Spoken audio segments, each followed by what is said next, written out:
Welcome back to the Crash Course Podcast. My name is CraigCrash Collins, joined as always by Brandon Scott, otherwise known as B. Scott. We want to welcome you in, whether you're watching on YouTube, whether you're listening on Apple Podcasts, Google Podcasts, Spotify, wherever podcasts can be heard, you can hear the Crash Course Podcast. If you're watching right now live on twitch.tv/CraigCrash, give us your thoughts. We're going to be talking NBA playoffs. We're going to be getting into the weeds here for the first time, I think, in our podcast history. We're not talking any Pacers. We're actually going to table the Pacers conversation probably to the off-season discussion, since that's pretty much where we're going to be discussing that, although I have seen some kicking around and kicking the tires on Russell Westbrook. No. I'm not. No, you know why that got brought up? Because the Indy Star wrote a "What If" article a few weeks ago,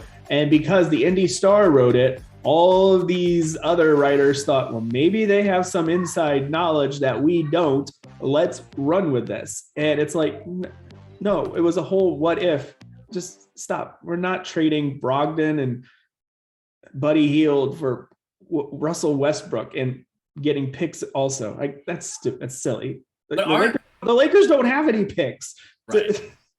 To trade with him anyways. Yeah, that is true. But, well, what I will say is this, though. Aren't Brogdon and Hield, like, did we think when Hield came in, like, he wasn't going to be... Well, right, but I mean, like, wasn't when he originally came in, he was talked about in trade. So, I mean, it's not like... They were originally looking to flip him to the Lakers at the deadline as well. But But, I mean, we'll see. I definitely don't want Westbrook, though. let's just throw that out there now. But we're going to revisit our preseason predictions. We're going to talk who we think is going to make the NBA Finals. It's finally time to talk NBA Postseason. Very excited about that. Playing games going on as we speak. And then also we're going to talk a little USFL. Football is back. You know, we've talked XFL before on this podcast. We've talked USFL on this podcast. We've got some news about the XFL also. So a lot to get into tonight, B. Scott. Yeah. Excuse my enthusiasm about the USFL. I'll get excited when it sticks around for more than a half a season. Yeah, I mean, that's fair enough. I think the XFL would have stuck around had it not been for the pandemic. I don't know. Yeah. You know, I don't know if I'm interested to see what happens with both of these, because I mean the AAF too was gone after 1 year. So I mean, we'll see when it comes to that. B. Scott also live from his cigar room, so we love to see that. I'm out of the basement and now I'm into my smoking lounge. Yes, we all love to see it. So let's go ahead and hop in here. We have the NBA season concluding. We want to look back at our preseason predictions. And, you know, I was looking at it and I was like, you know what? I think the postseason was kind of pretty easy to predict. And then when I really thought about it, I was like, well, yeah, when you have 2/3 of the teams making the playoffs, then you're probably going to get a pretty good chunk of them right. And it's typically the same 2/3 anyways. Right. So B. Scott and I both had 16 of the 20 playoff teams picked accurately at the beginning of the season. Obviously, some were in a different order. Some, we had in the playing game that weren't in the playoff game. We have, teams that were, so, I mean, yeah, they were all kind of scattered around, but we still had those teams in there. Each of us had the Pacers, Knicks, Lakers, and Blazers all in. Those teams did not make the postseason. I had 3 of the East top 6 seeds picked correctly. Those are the teams that don't have to go through the play-in tournament. And B. Scott had 4 of the East top 6 seeds. And then B. Scott and I both had 4 of the top 6 seeds in the West picked correctly. So if you wanted to be like, well, hey, you got 16 of 20 playoff teams, but you had, this team picked lower. Well, hey, we still, the teams that actually will play a playoff series guaranteed, we did have a decent chunk of them as well. Yeah. So, I mean, that's something to, I don't know, rest our laurels on. Yeah. I'm sitting in a sophisticated room. I need to use sophisticated words, right? Yes, rest your laurels. I like it. Yeah, I mean, hey, when... the NBA is probably the subject we talk about the least on this podcast. So, I mean, for us to still, like I said, 2/3, but hey, we still got a decent chunk of the right 2/3 right. And we got, of the 12 teams that are in the in the actually guaranteed to play a series, we had those right as well. So I'm It, happy with us. is it just Last me, race. or is it this year the NBA was super unwatchable I mean, for I for two reasons for me. One, I think it was unwatchable because literally it was unwatchable if you didn't have a special cable package to get Bali Sports. So I was not able to watch any Pacers games except for the one that I attended. And the rest of the NBA, it just felt like there was too much drama. It felt like you were watching more of a soap opera unfold than basketball. I mean, considering all the drama was with the teams that they just show constantly on TV, the Philadelphia 76ers, the Brooklyn Nets, the LA Lakers, the Miami Heat, those teams just had drama surrounding them this year, and it just made it unwatchable. and I mean, only whether it one of was, those teams, one of I mean, those it was actually actually did anything. good. Yeah, did anything. The Heat. So Well, I'm even going to say the 76ers because honestly, the 76ers, once they unloaded Ben Simmons, we're good. are good. Yeah. Surprise, surprise.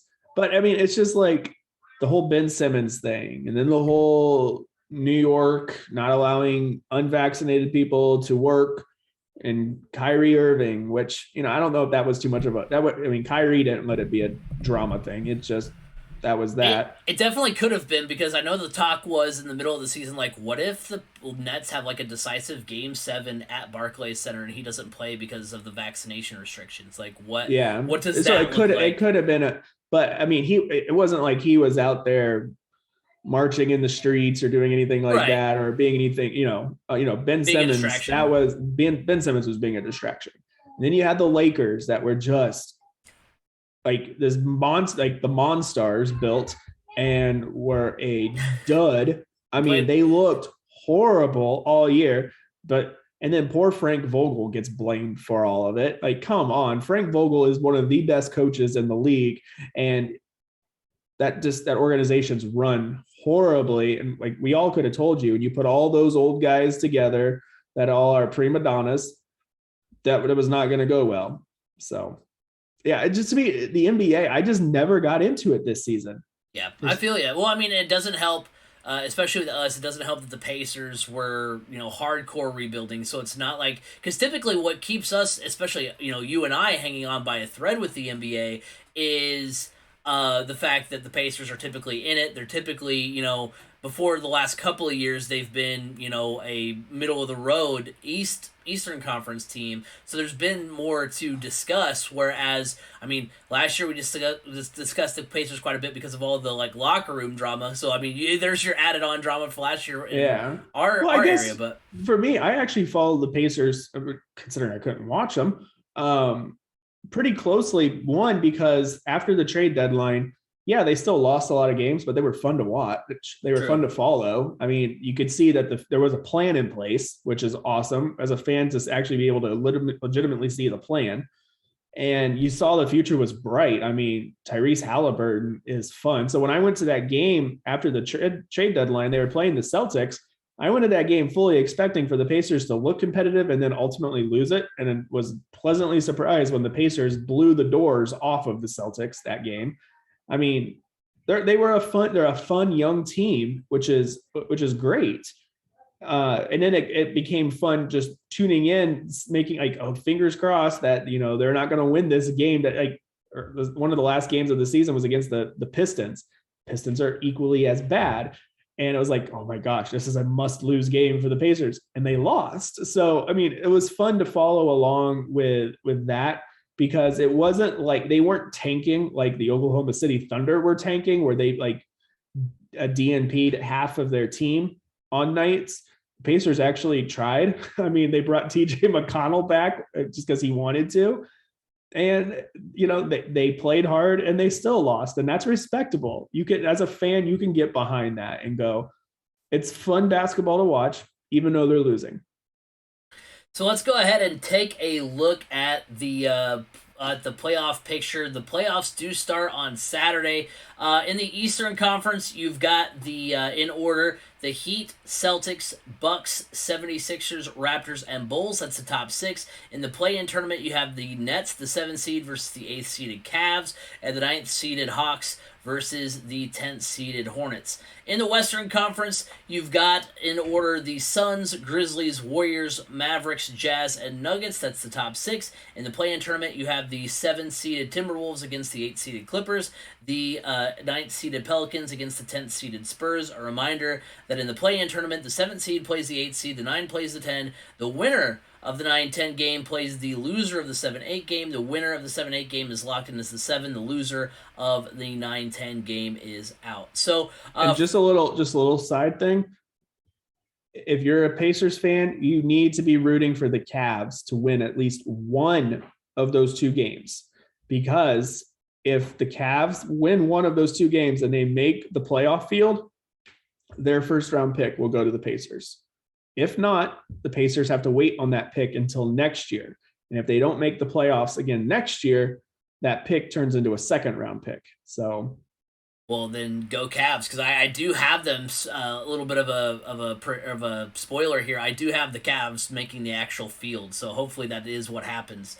yes. With the play-in tournament. So, the first question, kind of on the board here is, which of our preseason predictions stick out to us. I'm going to go with one of my predictions, and I'm actually going to, because we had so much right, I'm going to look at what was necessarily a little bit wrong as far as with my predictions. I had the Bulls and Celtics as play-in tournament teams. The Bulls spent 47 days in first place.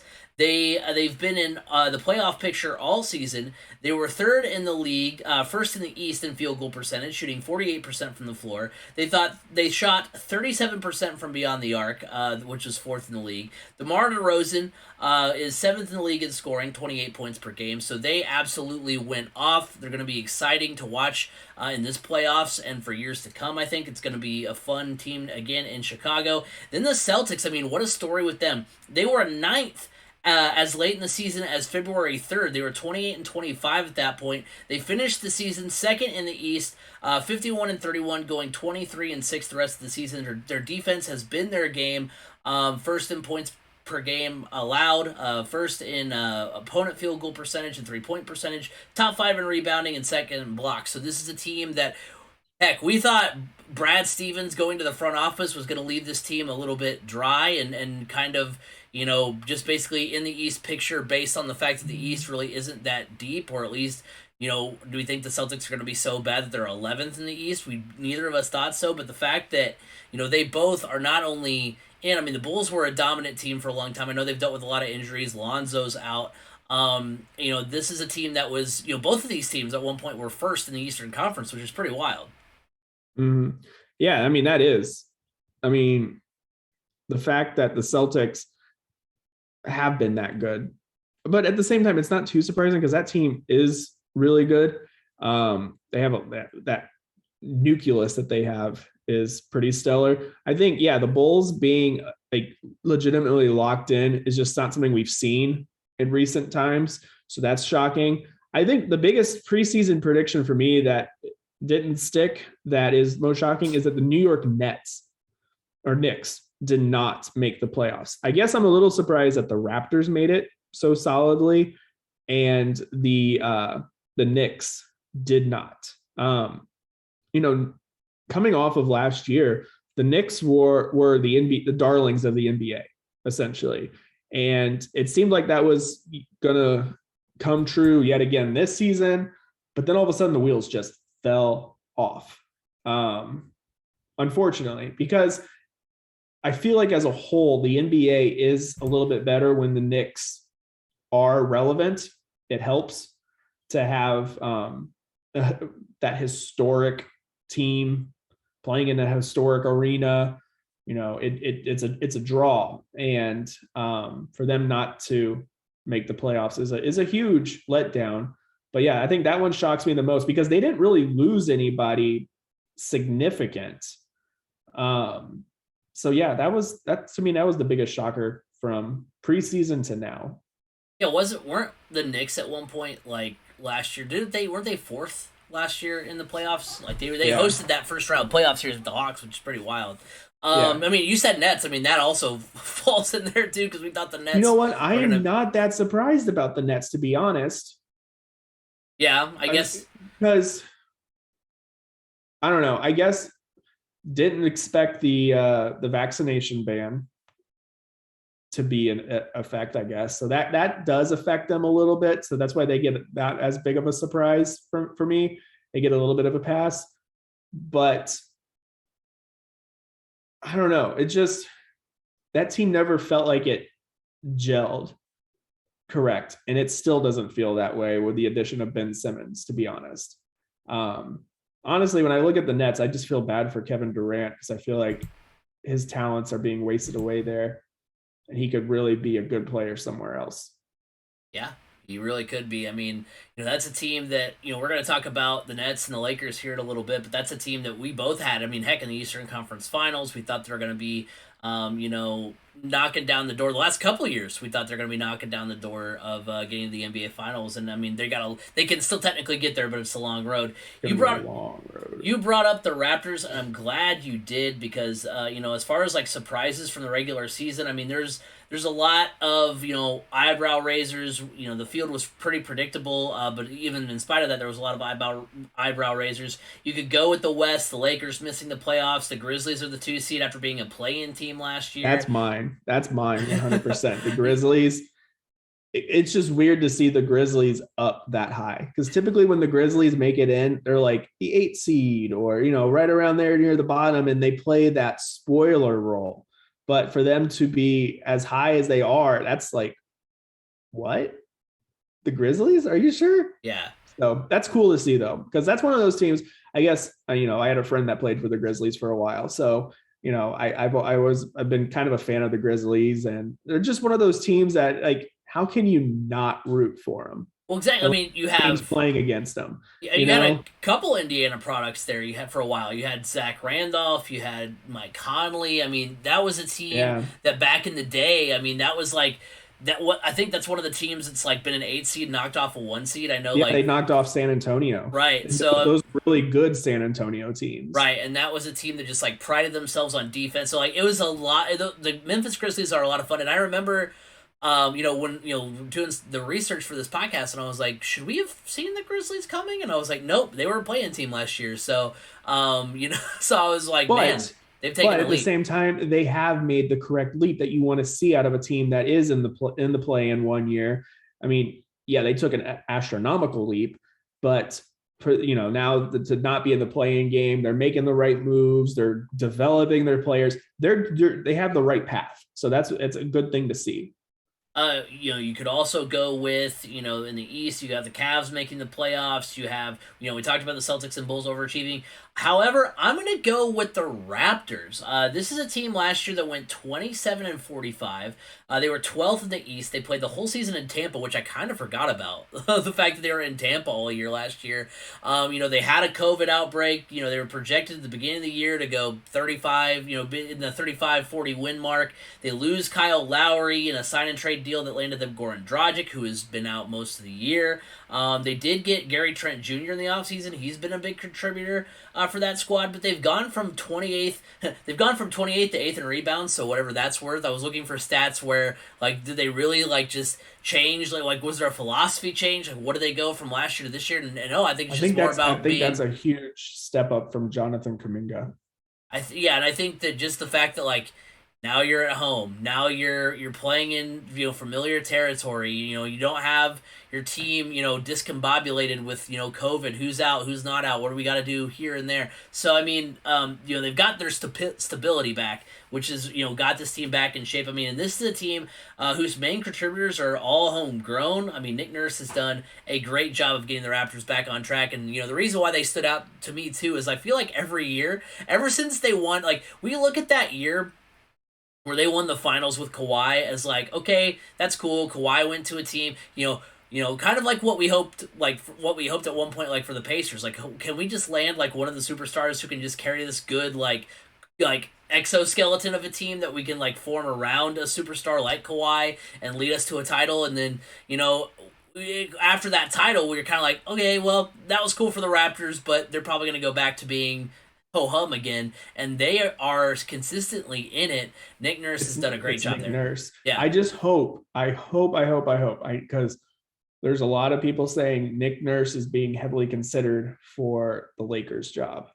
I hope Nick Nurse does not take that job. No, I mean, why would That is he? I mean, what do you great. like? You are honestly, and we're gonna. I mean, we can if you want just transition right into the super team conversation. I mean, at this point, why would you want to? Like, why would you potentially derail? Not, I don't want to say derail your career, but like that's gonna It put that's could. it's It's yeah, going to derail your career. I it's mean, gonna be a huge just stop like in your coaching momentum in your coaching because I mean if you are if you disagree with LeBron or if you don't do what he wants you to do, you're out. You're the easiest scapegoat in the world, like Frank Vogel was. mm, I mean, I guess the biggest like anti-argument, devil's advocate argument you could say is Eric Spoelstra is still going strong in Miami. And I remember when he got hired, I was kind of like, okay, well, it doesn't really matter that he's the head coach. I mean, he's got Bosh, Wade, and LeBron. And he doesn't really have to do much coaching, and then he's and still also, if you there. think about it, I feel like at that time, he was still kind of a junior coach. And really, the guy behind the scenes Pat pulling the Riley. strings was Pat Riley. And that allowed Eric Spoelstra to learn on the job from a legend, a Hall of Famer. And now you're seeing all of that come into play with Spoelstra. I think it was kind of a good ease in for him. But at the same time, if you got to think about it, that was LeBron was coming into the prima donna a little bit at that time, but he still played hard. I mean, you had a huge veteran presence in that team in Dwayne Wade. Let's be honest. Dwayne Wade was probably the glue that held that ship together, to be honest. And I feel like, and honestly, even with LeBron when he went back to Cleveland, you just don't see the same. The LeBron out in LA is not the LeBron we saw in Cleveland twice and in Miami. Yeah. This is a different LeBron that has to have control because he's at the back end of his career and is trying to figure out, what am I going to do with my life after I can no longer play basketball? That's where he's at. Whereas when he was with the Heat, it was still all about basketball. Truly, there wasn't the big distractions. His kids were young, so there wasn't the media circus that follows around that AAU team with him bringing his posses and just numbers of celebrities and superstars to these games. There wasn't as big of a circus. There was the fans and there was basketball, and that was it. There wasn't movies and producing and creating a media conglomerate and all of this. None of that was around at that time. So I think that helped Eric Spoelstra. And that also helped that super team because they had a common goal in mind. They just didn't try to ride LeBron's coattails, which is what we're seeing a lot of now with these guys that go to the Lakers. Well, let's go ahead and get into that discussion then. I mean, is this the end for the super team? I mean, we've got the Nets in the play-in tournament. We've got the Lakers who missed the playoffs. And honestly, I hope that it is. I mean, we look at the Yeah. ESPN preseason rankings. The Nets came into the season with 3 top 20 players, KD, Kyrie, and James Harden. They did end up trading James Harden to the 76ers. Kyrie missed a good chunk of time sitting out home games. They're in the play-in tournament. The Lakers entered the season with 3 top 30 players in LeBron, AD, and Westbrook. They've had a tumultuous season, which ended in them missing the postseason. You could maybe argue that the 76ers are a super team with Embiid being an Embiid. But I mean, Embiid's an MVP candidate, and you could argue that Harden is a top 10 player. But I think a super team is three or more superstars. Third guy, yeah. Two is not. I mean, I wouldn't call it a duo by any means a super team. Yeah, I mean, I guess because you could have said that about maybe like Steph and Clay back in the day before they got KD. So yeah, but yeah, so that's why I said you could maybe lump them in there. The 76ers are 19-9 since acquiring Harden. They went from 5th to 4th in the East. So, outside of, if you want to throw the 76ers in there, the 8 teams hosting a playoff series are far from what we would consider a super team, with most of those teams having having a homegrown superstar surrounded with a solid or better supporting cast. I mean, because you could say, you could maybe even say, just by, well, hey, the Suns have 2 stars. They've got Devin Booker and Chris Paul, but Devin Booker's homegrown. Devin Booker was there from the beginning, and so same with Embiid and Harden. And Chris Paul is a Harden vet. I know. I'm just saying, so, you could, if you wanted to make an argument. Yeah, I'm agreeing. Yeah. I wouldn't call the Suns a super team. I mean, you could kind of call the Bucks. I mean, you could call a lot of teams a super team if they have more than one superstar. If they have 2, I mean, the Bucks kind of. Yeah. I mean, it's like it's Giannis and like Chris Middleton is like the next best player. So, but no. Okay, let's see. Yeah. I think you have to have a trio, because it all started originally with the Celtics. Yeah. Ray Allen, Paul Pierce, Kevin Garnett. And then it was the Lakers, and then it was the Cavs, and then it was the Warriors, and so on and so on. Or then it became just anywhere LeBron went. Yeah. So I mean, I want to go back to the original super team, the OG super team that was homegrown, that never reached their full potential because they all scattered to the far winds of the NBA stratosphere.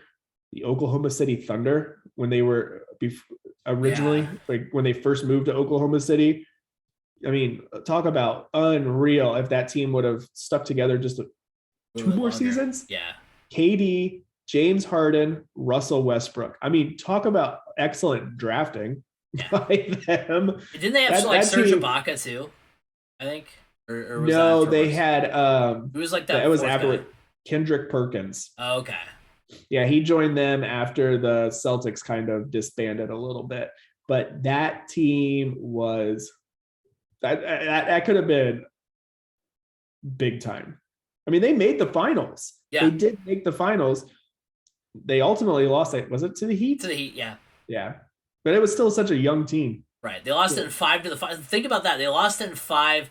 Think about the players that were on the court, and we just kind of didn't realize it because we're like, oh, the Thunder, whatever. It was like for the Heat, LeBron, Wade, and Bosh, and then for they also had Ray Allen at the time. Yeah, and then for the Thunder, Westbrook, Harden, and KD. Like, that's wild.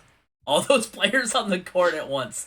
But yeah, I mean, I think that team, because I'm not ready to say that like we'll never see a super team again. Like, I'm not saying that by any stretch, because it's going to happen. Teams are going to try, but I think now teams are seeing like, hey, we have to mortgage a pretty decent part of our future. We've got to halt the development of some of our homegrown talent to accommodate these superstars, and it's not proven that you can win a title that way anymore. Because yeah, you're right. I mean, at the same time, it's also you're mortgaging your future for these aging veterans that aren't playing up to the same level that they were able to in the past. So all of you, these young players, are missing out on that crucial development to become those next superstars to build a super team around. Eventually, these young guys are going to have to take up the mantle of these aging superstars. And right now, I just don't know if there is enough out there to really pick up that mantle and create super teams around. Yeah, I mean, it's definitely like, because I was trying to think like if teams would even like, I was like, yeah, they're still gonna try, but yeah, you're asking way too much now. To maybe have a shot at. I mean, look, I mean, you've got the Nets as the 7th seed. You've got the the Lakers not even in the playoffs anymore. I mean, that's just wild to me to think that the because a couple of years ago we thought we were never going to see the end of super teams. Oh, I know. But now all those super team players are getting old. Yeah, true. They're getting old. And that's, I mean, also when you have a super team, especially with these aging super teams, you're not able to sign the same kind of depth because your contracts are so star heavy And because, yeah, I'm like, oh, but people take a pay cut to play with LeBron. Yeah, it's still a bit of a pay cut, but it's still a lot of cap. And these teams don't want to go too far into that luxury tax. So I'm just saying that if when LeBron sits out, do you have the depth that can pick up the game and run and get you those victories? No, you really don't. You really, really don't, which is unfortunate. So I think GMs are going to, especially considering if you look at some of the past, most recent champions, yeah, the Lakers won it with a super team technically in the bubble, but that year doesn't really count. Let's just be honest. But you see the Raptors, they did it. Yeah, okay. They had 3 superstars. No, they had a superstar. No, they really only had a superstar and then some up and comers. Yeah. To be honest, they traded away an all-star for a superstar. DeRozan. Yeah. Yeah. And then you look at the Bucks. I mean, they have, there you go. As far as superstars go, yeah. So I think you're starting to see these teams that are non-superstar led or super teams, I guess. These non-super teams, their depth and their ability to play team ball is winning out. And I think that's going to be a huge advantage for the 76ers in the playoffs. Like, I don't look at the Nets and go, they scare me. I don't. I look at the 76ers and I go, that's going to be a very, very, very tough team to beat because they are a team on a mission right now and they have the right pieces. And yeah, they have 2 superstars, but these superstars complement each other. Yeah. They're not just superstars wanting to play together. I mean, they wanted to play together, don't get me wrong, but they actually complement each other's games. Well, with that, let's go ahead and get into our playoff predictions. But first, we're going to talk about our friends of the show. First of all, from Anchor, the Crash Course podcast is brought to you by Anchor. Looking to start a podcast but don't know where to start? Look no further than Anchor.fm. Anchor allows you to record and edit your podcast right before your computer or mobile device and will distribute it to other sites such as Apple Podcasts, Google Podcasts, Spotify. If you're on a budget, not only is Anchor completely free of charge, but will allow you to make money from your podcast with no minimum listenership. Download the free Anchor app or go to Anchor FM to get started. Anchor, it's everything you need to make a podcast in one place. Also, the Crash Course podcast is brought to you by Eat Lunch and Board Game. That is a podcast done by Adam Collins talking about the connections that playing board games can build both in the workplace and at home. Board games build bridges. Also, a reminder that you can follow us at 3C Media Sports on Twitter, 3C Media on Facebook. Go to the YouTube channel if you're not there already. Hit that subscribe button, ring the bell. We've been popping off on YouTube lately. I thank you guys all for checking that out. Also, 3C Media on TikTok. You can also catch us live every week, twitch.tv/CraigCrash. We've had Dusty in the chat. He wants to know who our USFL teams are for the year. We'll get to that in a little bit. And then we have Felicity in the chat. She's lurking. Thank you guys all for hanging out. Because we want to get your guys' input on all these discussions that we have. And Dusty, I'm looking forward to finding out who these USFL teams are too. Yeah. Yeah. So it's going to be, that discussion is going to be a lot of fun. And then remember, you can listen to us every week on Apple Podcasts, Google Podcasts, Spotify. Wherever podcasts can be heard, you can hear the Crash Course podcast. Hopping into first round games. Over in the East, for me, so what we're going to do a little bit different than in years past, because in years past we've gone, round by round, and it gets tedious because, we forget where teams are seated and who they would actually play in the second round and all that kind of stuff. So we're just going to do first round, and then we're going to talk about the conference finals and the finals. So, for me in the East, I've got, and we'll go me East, B Scott East, West is how we'll do it. I always like this producing on the fly that we do. That's a good time. It's not a real podcast unless you just produce it on the fly. Exactly. So first for the East for me, I've got first of all, I've got the Cavs and the Nets both making it out of the play-in tournament. So I have them winning at the Nets beating the Cavs in the first game, locking themselves in, and the Cavs beating the Hawks is kind of the team I've mentally put in as that game in the 8-9 game. I've got the Heat over the Cavs. Celtics and Nets, I mean, this is a series that I think actually will be a very tightly contested series. I am leaning Boston. The Celtics are hot. They've got the defensive prowess to stop KD and Kyrie. These two teams met back on March 6th, which I know you should be able to tell a lot. You should be able to go off a lot more than one game. But that was the matchup where all the elements that will be involved in this series were at full song. You had the Celtics as the hottest team in the East. You had the Nets, back with KD and Kyrie. Those two superstars on the court at one time. They met in Boston. Jason Tatum had 54 points in the win. KD had 37. Kyrie had 19. I mean, both teams were clicking on all cylinders. The Celtics did come out on top. Like I said, I know you should be able to go off a lot more than just one game, but I think that is kind of indicative of what we'll see from Boston. So I've got Boston moving on. Then in the Bucks-Bulls series, I mean, I just wish that the Bulls weren't playing the Bucks in the first round because I don't see the title defense ending in the first round for Giannis. So I think that alone gets the Bucks into the second round. I wish the Bulls were like the 4-5 matchup or even, the 2-7 because I definitely would have them moving on to the semifinals for the East. But, the Bulls, they did fade down the stretch. Lonzo Ball is out for the postseason. Caruso will miss some time. So that's significant. So I've got the Bucks moving on. And then, you know what? I can't go on a tangent about how good the Raptors are and how well coached they are and then be like, yeah, but go 76ers. So I'm actually going to have the Raptors winning this series.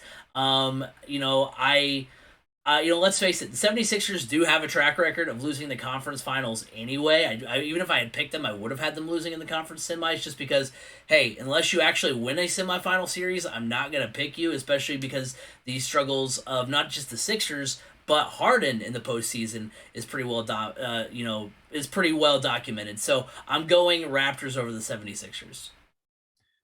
All right. So I have mine written out like in bracket format. So bear with me.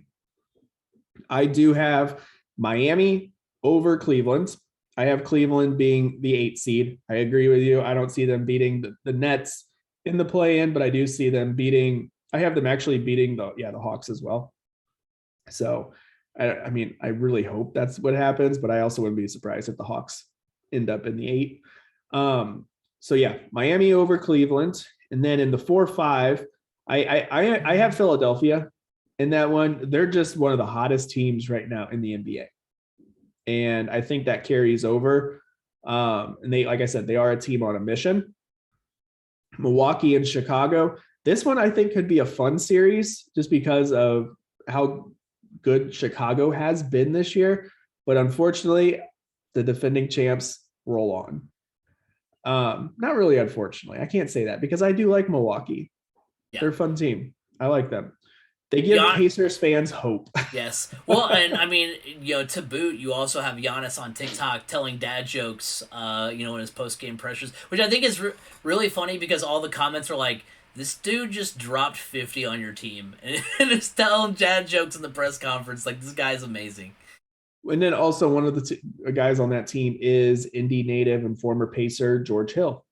So got to get behind George Hill, the Broad Ripple native. So yeah, Milwaukee moving on there. And then in the 2-7 matchup, I have Boston moving on as well. Considering the one game I've seen Boston play this year, they got their doors blown off by the Pacers, which was kind of, I guess, looking at the grand scheme of things in the big picture, that was surprising. This Boston team is very well-rounded. They're well coached. They're going to be a tough out. I have them moving on though to the second round. Right, I like it. Looking over at the West, I do have the Timberwolves winning the 7-8 game. I've got the Clippers winning the 8-9 game against. The Spurs and Pelicans are both kind of like what we are used to seeing out of the East when you have teams that are under 500. Of course, when you're into that depth of the when you're into the 10th team in the conference, you're gonna get that, I guess. But I do have the T-Wolves and Clippers moving on from the play-in tournament.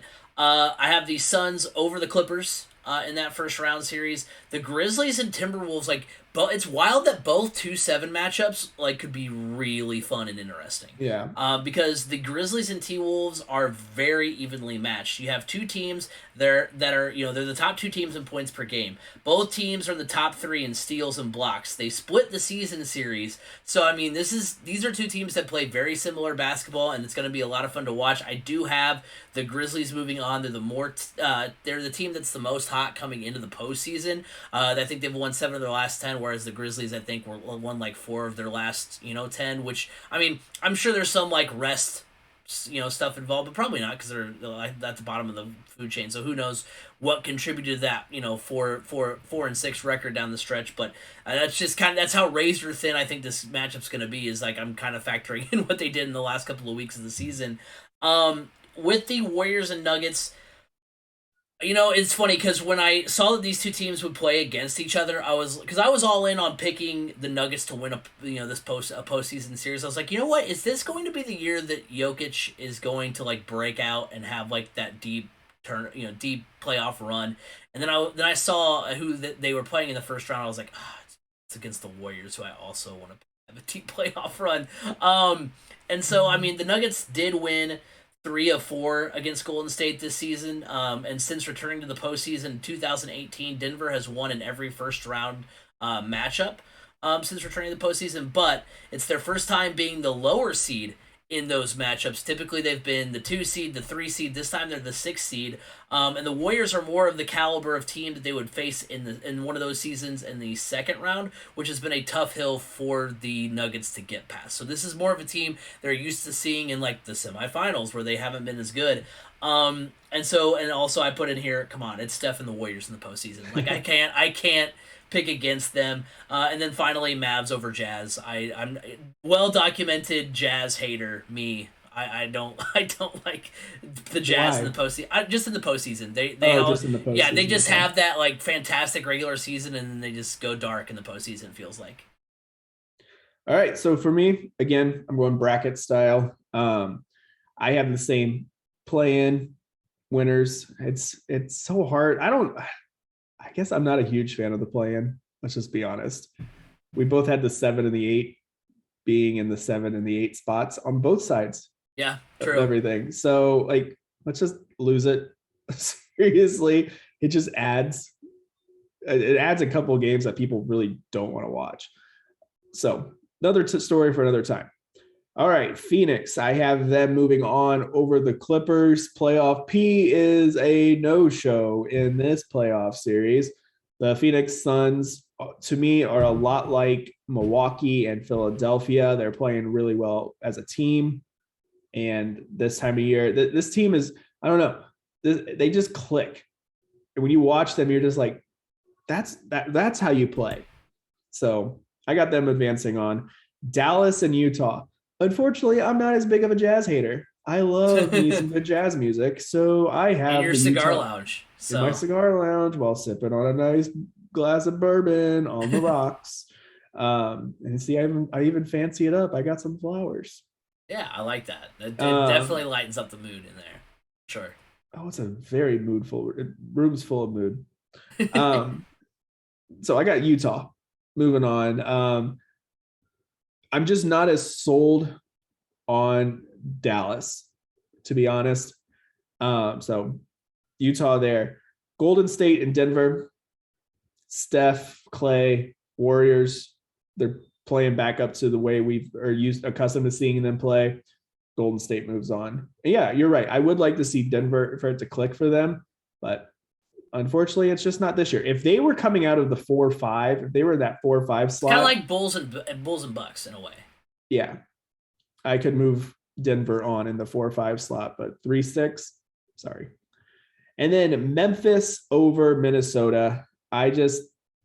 Memphis is young, high flying, and exciting. That gets you out of the first round at least. Sure. Now looking on at the conference and NBA finals predictions from the beginning of the year, I had In the East, I had the Bucks over the Nets. That is not possible. The way that the way well, I guess yeah, no, it's is it possible? It's No, two. No, okay, no. because if they beat the two, yeah, so it'd be in the semis. In the West, I had the Lakers over the Warriors. That is also not possible because the Lakers are no longer competing. In the finals, I had the Lakers over the Bucks. Also not possible because the Lakers are no longer competing. I'm going to write that like Bart Simpson on the chalkboard. I'm going to write that 1,000 times. The Lakers are no longer Did competing. you write down what I had?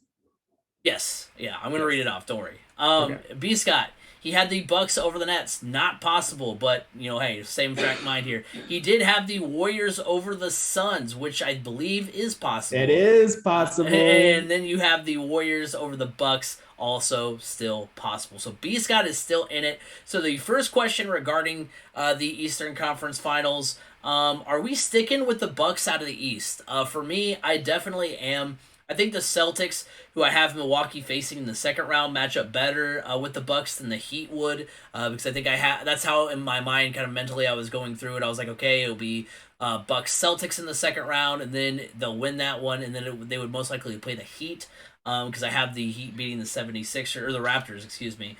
And so the Bucks, the only statistic that favors Miami in that Bucks Miami potential matchup is 3-point percentage. The Heat are the best team in that category, but the Bucks are fifth. So it's like in a lot of instances, if Milwaukee isn't the better team statistically, they're right there. It's not like there's a big gap in their game and they have the best player on the court in Giannis. So it's hard to go against them in a lot of these series. So that's why I have, and I know, like I said, I know you can say I do. I know you can say Giannis is the best on the court pretty much anytime when he steps on the court. And I know that's not always the case. I mean, obviously they lost playoff series quite a bit before last season. But I just have a lot of faith in this Bucks team to get back to the finals. And I do think that they go back. So I don't see the Heat or the Celtics or even the Bulls as getting in the way of the Bucks this season. Yeah, I agree. I have the not the Celtics, the Bucks advancing to the finals as well. I mean, they have proven they have what it takes to make that deep run. To make that run, obviously, they won the championship last year, Brandon.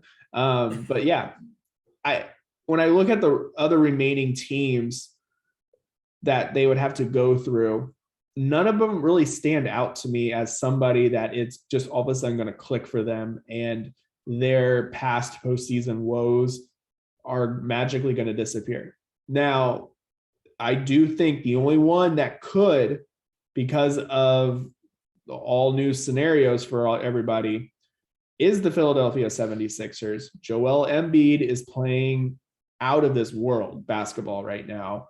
And like I said earlier, James Harden complements Embiid's game just as Embiid complements Harden's game. That is going to be a very tough dynamic to overcome. But I feel like that postseason experience that this whole Bucks team has together is what will advance them on to the finals. Over in the West, so I luckily enough have a clean slate, so I can go wherever. With this, B Scott has to decide whether or not he wants to keep with his West prediction or if he Spoiler wants. alert, I am. Okay, well, so we've got that there. For me, who wins the West? I actually think it comes down to the Suns and the Grizzlies. I thought about originally framing this question as like, are we all going in on the Warriors bandwagon? I want to really go in all in on the Memphis bandwagon. I want to see playoff John Morant. I think that's going to be a lot of fun. The Grizzlies did win the season series with the Suns. And I really, really, really want to go with the Grizzlies. And I thought, like, hey, going even into this question, I might flip flop. But in the end, I think I am going to go with the Suns. They're just the better shooting team. Their defensive numbers it's kind of the same thing with the Bucks and the rest of and with the Suns as far as like if the Suns aren't the better team in that given statistical category, they're not far off. It's not like they're playing teams that they're the better shooting team than most of the teams in the West. And then it comes down to these other categories that they're not first in, but yet it's not like they're 20th in like rebounds or a terrible rebounding team. Like they're they're close and comparable in a lot of categories. So I think it's going to be a 7-game series between those two teams. It's going to be close. I want to go with the Grizzlies. I can see myself kicking myself later on for maybe not picking that as a potential upset. But I've got the Suns and the Bucks facing off in the NBA Finals. So I still have my two teams. I'm sticking with the Suns and the Warriors for the Western Conference Finals. I keep going back and forth on who I actually want to, who I should have advance. My preseason pick was Golden State.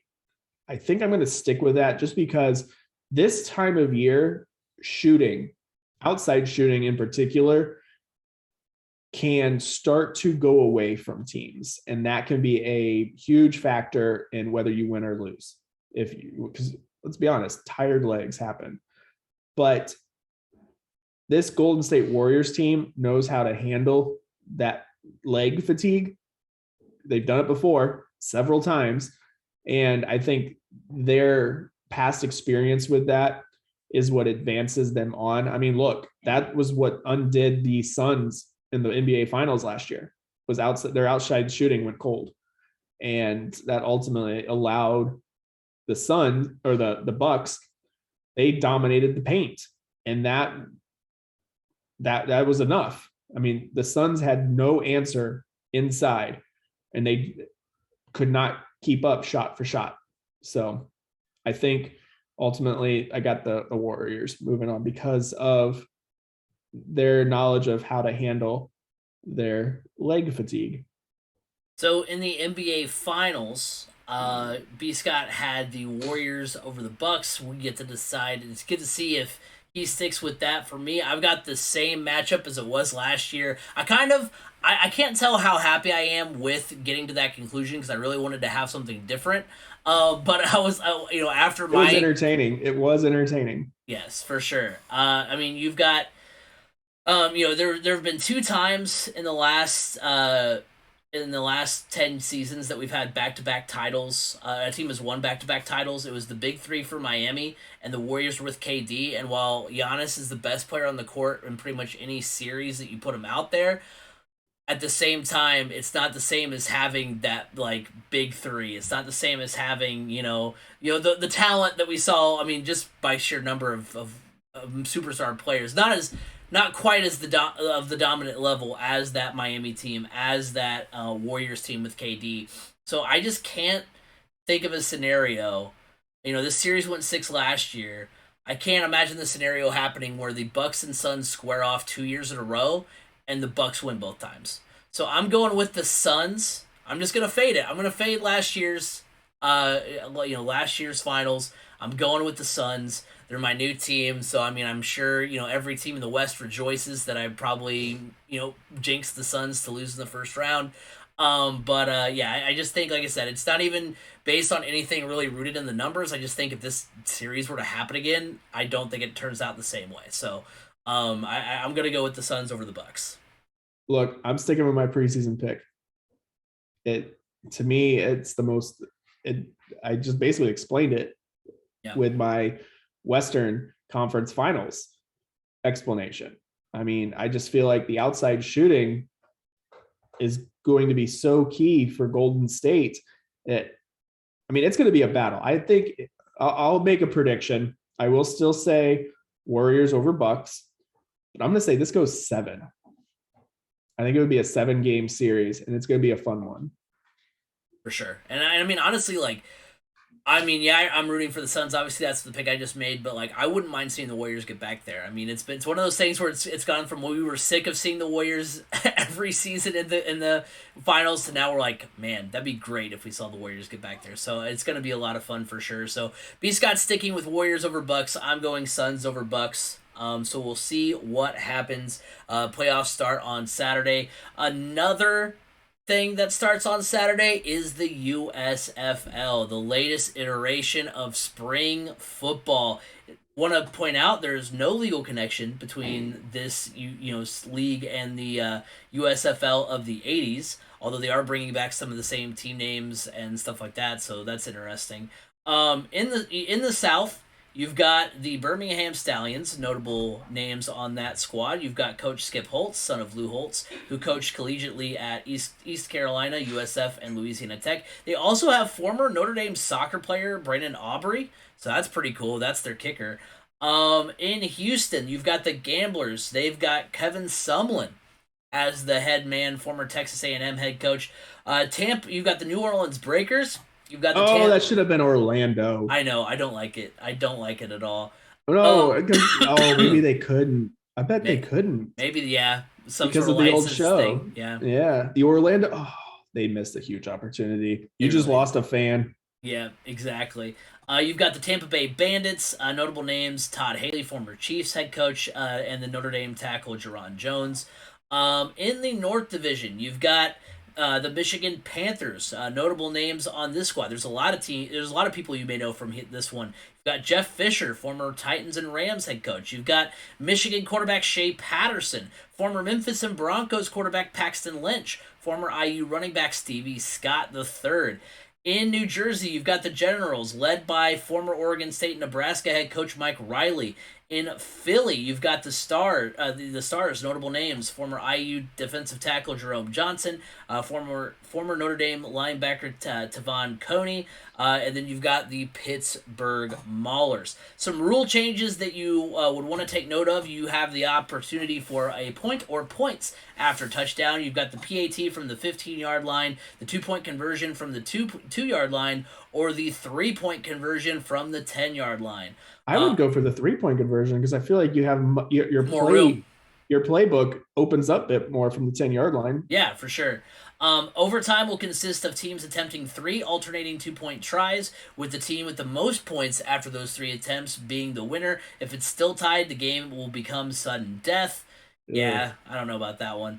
Although, I mean, I don't know. I could kind of see it if it's tweaked a little bit, like in the future, and like if it's one of those things that does make its way over to the NFL, It's like not. it's I'd be At least the NFL is now saying, "Hey, we're going to give both teams a chance." it's 2022, y'all. It's time to give both teams the ball in overtime. The trailing team can execute a standard onside kick or a scrimmage play from their own 33, in which they have to advance 12 yards. That's pretty interesting. The clock will also stop after first downs after the 2-minute warning at the end of each half. I do like that. All games will be played in Birmingham, where the league is headquartered. All postseason games will be played in Canton. I don't. So wait. Yeah, I don't. If you are a fan of like the Philadelphia Stars, you have to go to Birmingham.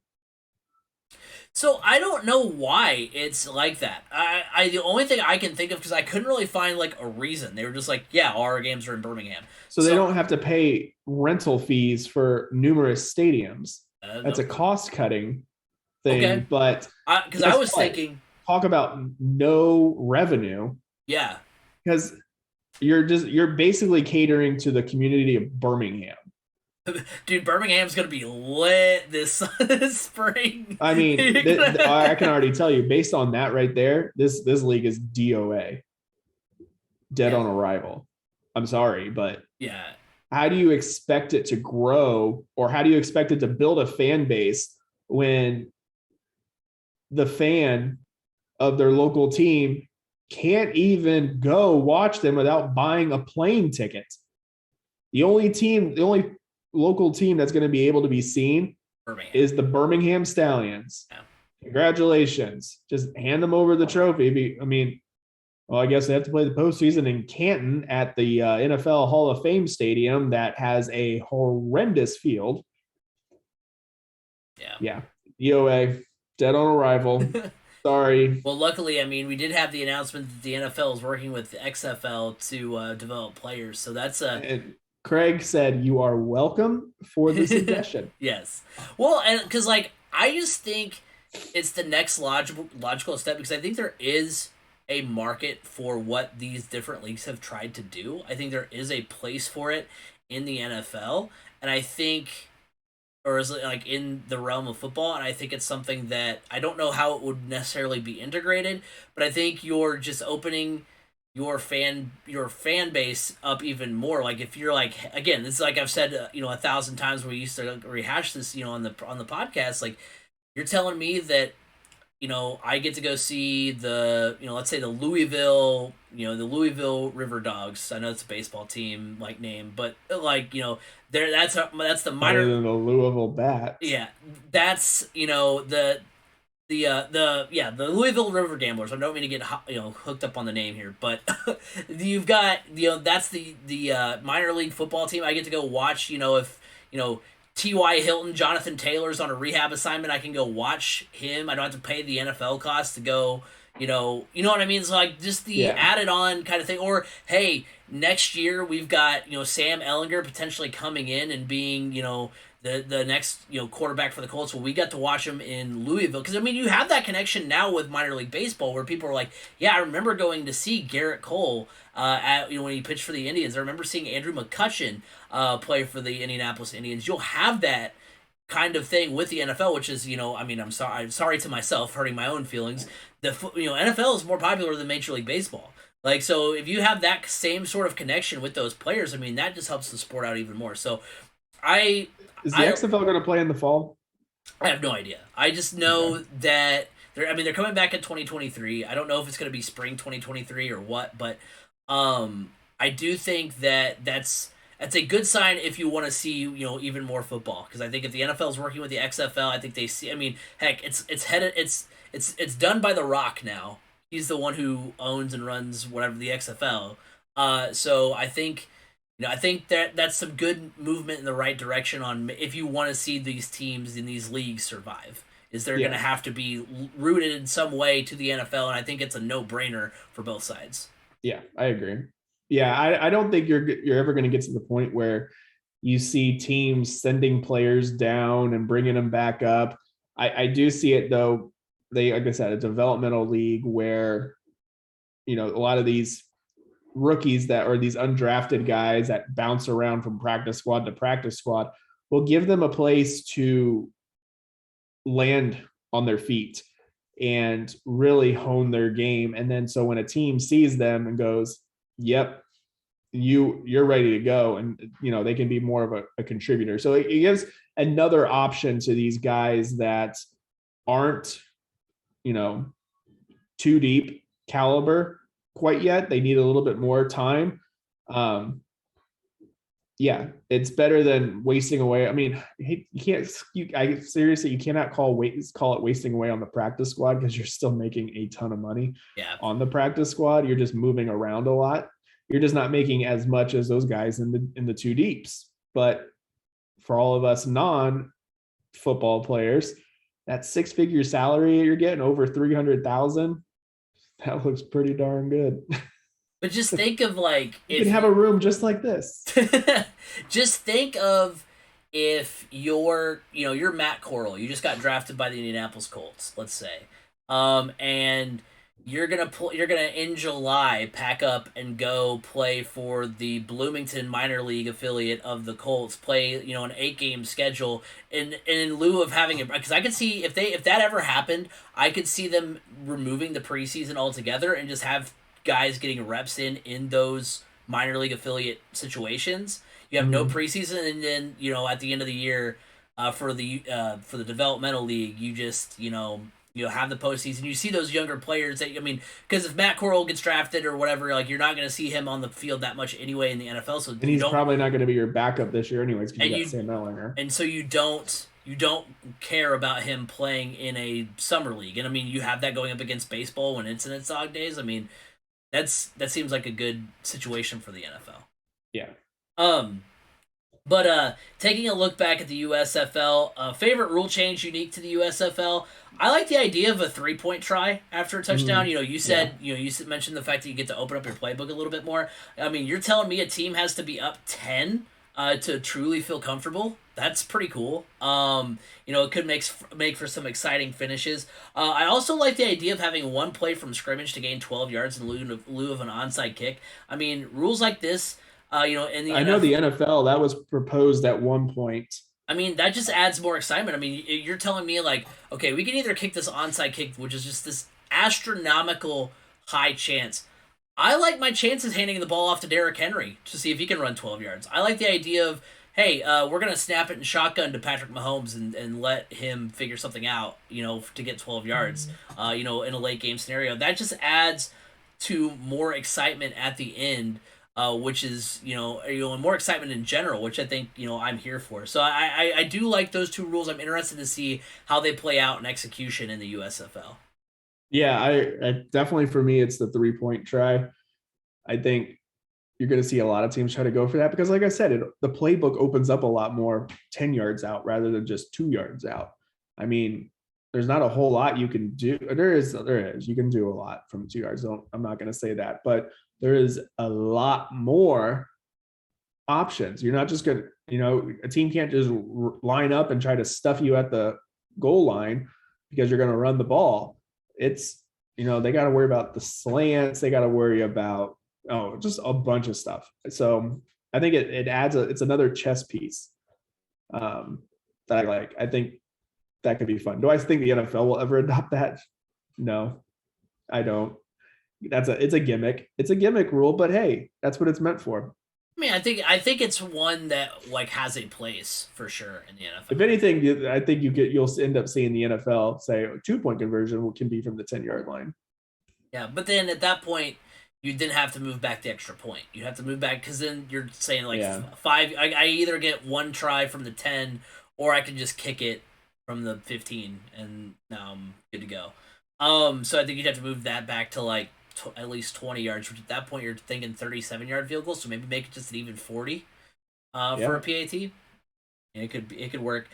So now the moment you guys have all been waiting for, which team are we going with as our favorite USFL team? Which team? You just have to go Birmingham. Which team are we gonna root for have the same opportunity to go to a game as the fans in the cities of the teams where they're gonna be rooting for?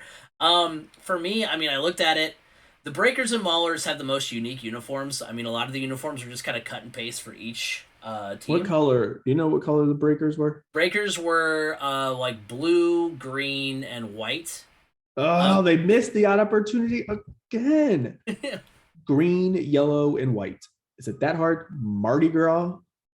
Yeah, and then that's literally the Utah Jazz color scheme. Much. Green, yellow, white. You almost had me. You almost had me. Now I gotta go pick somebody else. The Maulers are orange and purple, so that's I don't like the name, the Maulers. Yeah, it doesn't really make sense with Pittsburgh. I mean, because their logo is a guy hitting not a gavel, an anvil with a hammer. So but are you saying those guys are mauling when they're making the steel? I don't think so. They're boiler making. There you go. They should have been the Pittsburgh Boilermakers. That would have made sense. Which reminds me, B. Scott, there is no Purdue players that I could see on any rosters. So if that's because they weren't good enough to play football, or they're busy in the NFL. Normally I would go Birmingham as not just because all the games are being played there, but also because they're the only team that's in a non-NFL city. I've always said that if you want these to grow, put them in non-NFL cities. No one's you know what? I'd rather be. They're all in a non-NFL city. I don't know. They're all in Birmingham. Well, okay, right, but I mean, as far as as far as the long haul, because if you're Pittsburgh, you're not just picking Birmingham. You know what I mean? You're going with the Maulers if you're from Pittsburgh, right? I mean, you're not. So that's what I'm saying. I did go with St. Louis when the XFL was going on. Their quarterback is now on the Tampa Bay Bandits, so that's an option. Ultimately, though, I went with the Michigan Panthers. I mean, they've got unique enough uniforms. The color scheme is a little awkward, but it's different. It's plum, silver, and blue. That's kind of weird. Plum. That's what it's listed out on Wikipedia. That sounds something very Michigan-like. And then they've got the most recognizable names. That's really the big stick out for me. I was hoping to see names that I I remember them playing in college, and really didn't hit for me. I mean, you've got Jeff Fisher, you got Shea Patterson, you got Paxton Lynch, you got Stevie Scott. I at least recognize all those names, although quarterback controversy, Paxton Lynch and Shea Patterson, probably Paxton Lynch.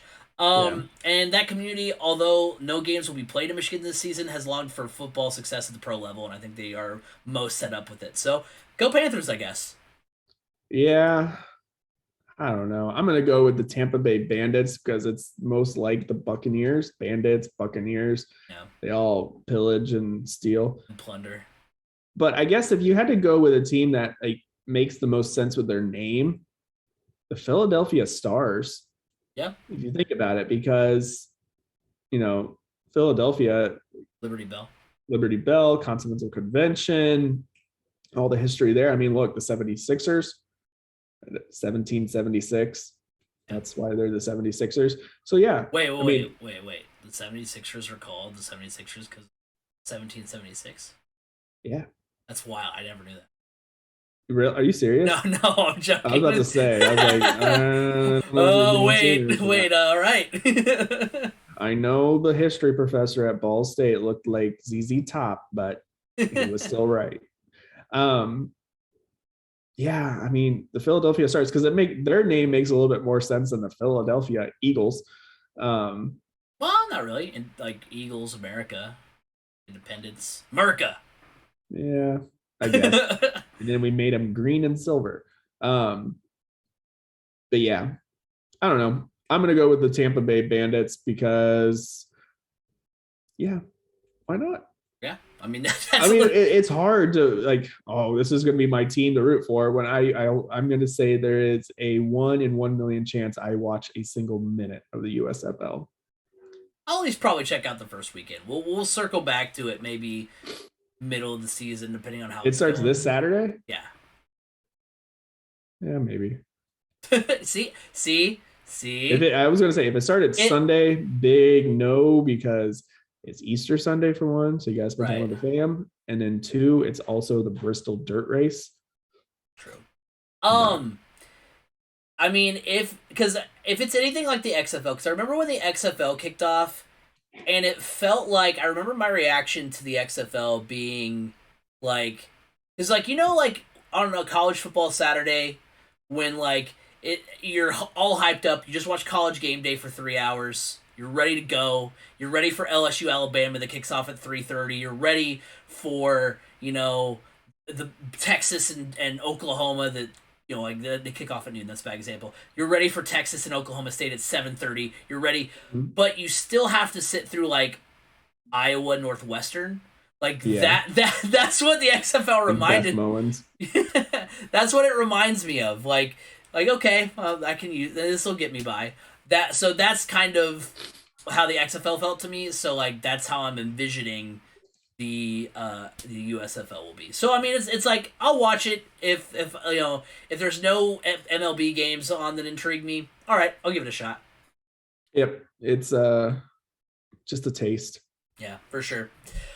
All right, well, that will do it for this week's edition of the Crash Course Podcast. Thank you guys all for hanging out. Remember, you can like us on Facebook, 3C Media. You can follow us at 3C Media Sports on Twitter. Go to the YouTube channel, 3C Media, also 3C Media on TikTok.